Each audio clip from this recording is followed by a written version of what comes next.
Lūk viņš, Jurijs Gagarins, pirmais kosmonauts, padomju cilvēks.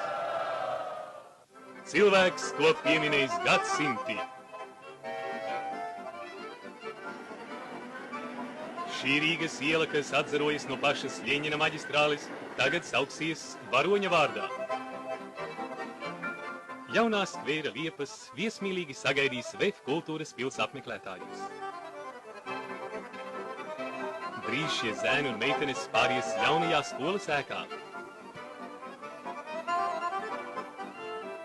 Ir patīkami stādīt kokus, bet visvairāk man patiktos doties tur, kur bija Jurijs Gagarins. Un es gribu būt pirmais latviešu zēns, kas dosies kosmosā. Lūk šī skola. Pirmā patstāvīgā būve darba vadītāja Upīša dzīvē. Elpa aizraujas, kad iedomājos, ko visu veiks tās paaudzes, kuras mācīsies šajā skolā.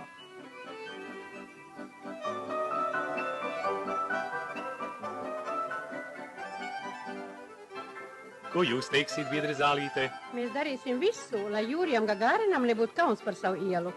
Pilsēta jau dara visu, lai šī kādreizējā nomale Ropažu iela kļūtu par vienu no ērtākajām Rīgas satiksmes artērijām.